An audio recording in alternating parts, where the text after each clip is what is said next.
অন্যায় বলার সাহস করতে হবে, ভুলকে ভুল বলার সাহস করতে হবে।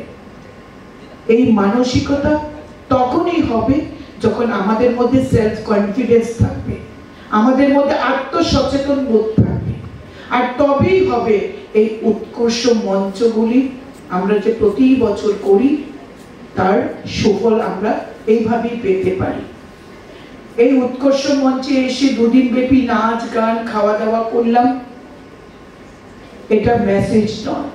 মেসেজ হলো দুদিনের এই প্রোগ্রাম শেষে কি নিয়ে যাচ্ছি, আমাদের মেয়েদের এই জিনিসটা মাথায় রাখতে হবে। আমরা কি নিয়ে যাচ্ছি, এবং আমরা নিশ্চয়ই একটা স্কুল থেকে আসিনি, বিভিন্ন স্কুল থেকে এসেছি।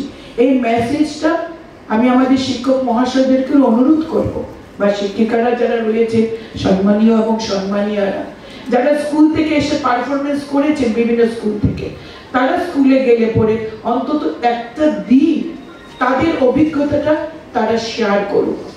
তাহলে দেখবেন আরো অনেক বেশি পার্টিসিপেন্টস যারা কিশোরী উৎকর্ষ মঞ্চে এসে তাদের উৎকর্ষতাটাকে প্রমাণ করতে পারে, তুলে ধরতে পারে, তাদের স্বকীয় প্রতিভাগুলিকে তুলে ধরতে পারে। এই প্রচেষ্টাটা আপনারা করবেন। আমি আলোচনা দীর্ঘায়িত করব না, আমাদেরও অনেক প্রোগ্রাম আছে, মেয়র সাহেবেরও প্রোগ্রাম আছে। তারপরেও বলি যে বেটি বাঁচাও বেটি পড়াও শুধু আজকে সরকারের স্লোগান নয়, আমাদের চাহিদা, আমাদের প্রয়োজন।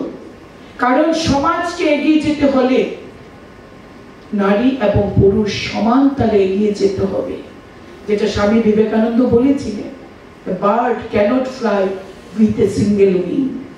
এই সমাজকে এগিয়ে যেতে হলে নারী পুরুষকে সমানভাবে এগিয়ে যেতে হবে, এবং নারী যদি না থাকে প্রজন্ম হারিয়ে যাবে। সৃষ্টিকে এগিয়ে নিয়ে যায় মেয়েরা, এবং সৃষ্টিকে এগিয়ে নিয়ে যেতে হলে নারী পুরুষকে এগিয়ে যেতে হবে সমানভাবে। বন্ধ করতে হবে গার্হস্থ্য হিংসা। মেয়েরা শুধু আজকে আমাদের আজ্ঞাবাহক নয়, এই সংসারকে সুন্দর করে রাখতে হলে মেয়ে এবং পুরুষ, নারী এবং পুরুষকে সমানভাবে অংশীদারিত্ব নিতে হবে, সমাজকে সুন্দর করতে হবে। আমরা ছোটবেলা থেকে শুধু এইটুকুনি শুনে এসেছি, সংসার সুখের হয় রমণীর গুণে। এইটুকুনি বলেছেন আমাদের মায়েরা ঠাকুমারা, বাকি লাইনটা বলেননি। সংসার হয়, সংসার সুখের হয় রমণীর গুণে, তারপর যদি থাকে গুণবান স্বামী যদি থাকে তার সঙ্গে। সংসার সুখের হয় রমণীর গুণে, গুণবান পতি যদি থাকে তার সঙ্গে। অর্থাৎ সংসার তখনই সুখের হবে যখন নারী এবং পুরুষ সমান তালে এই সংসারটাকে, এই সংসারের দায়িত্ব নেয়, ছেলে এবং মেয়েকে সমানভাবে গড়ে তুলে সমান মানসিকতা দিয়ে। ছেলেকে ভালোভাবে মানুষ করব, ছেলে ডাক্তারি পড়বে, আর মেয়েকে সাধারণ স্কুলে পড়িয়ে ভালো পাত্রস্থ করা, এই যেন লক্ষ্য না আমাদের হয়। এবং নেই, সমাজ বদলাচ্ছে, আরো বদলাবে, আর এটা বদলাবে আমাদের প্রত্যেকের কারণে। তাই আমাদের সকলকে সমষ্টিগতভাবে আমাদের সমাজকে সুন্দর করতে হবে, আমাদের ছেলে এবং মেয়েদেরকে সমান শিক্ষায় শিক্ষিত করতে হবে। তবেই দেখবেন গার্হস্থ্য হিংসা কমবে।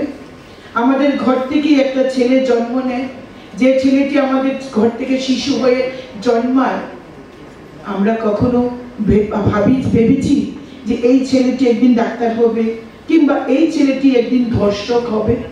কোনো বাবা মাই চায় না। তাই আমাদের ছেলেদেরকে ওইভাবে গড়ে নিতে হবে যে পাশে নিজের বোনকে শুধু নয়, পাশের বাড়ির মেয়েটিকেও কি চোখে দেখা, শ্রদ্ধার চোখে দেখা, ভালোবাসার চোখে দেখা।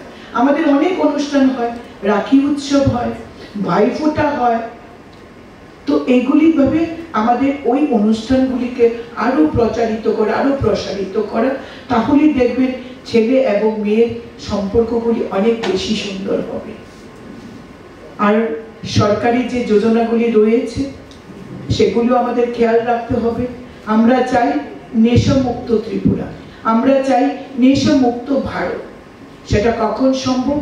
যখন আমার পাশের বাড়ির ছেলেটি নেশা করছে কিনা, আমার ঘরের ছেলেটিকে শুধু লক্ষ্য রাখলাম, সুস্থ স্বাভাবিকভাবে বাড়ি ফিরে আসছে, কিন্তু পাশের বাড়ির ছেলেটি, আমরা জানি, আমরা বুঝি সে বিভিন্ন নেশা, শুধু মদের নেশায় মাতাল হয়ে বাড়ি ফেরা নয়, আজকাল অনেক নেশা, ইনজেক্টেবল ড্রাগস আছে, এমন অনেক নেশা আছে যেগুলিতে হয়তো মাতাল হয় না, কিন্তু আস্তে আস্তে নেশাগ্রস্ত হতে হতে তার সমস্ত অর্গানগুলি যখন ডিঅ্যাক্টিভ হয়ে যায়, ইনঅ্যাক্টিভ হয়ে যায়, তখন কিন্তু মৃত্যু ছাড়ার গত্যন্তর থাকে না।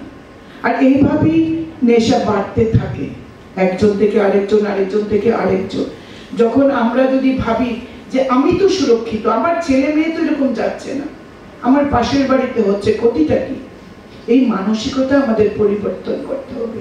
আমাদের সমাজকে প্রথম নেশা মুক্ত করতে হবে, আমাদের এলাকা, আমাদের মহল্লাকে প্রথম করতে হবে।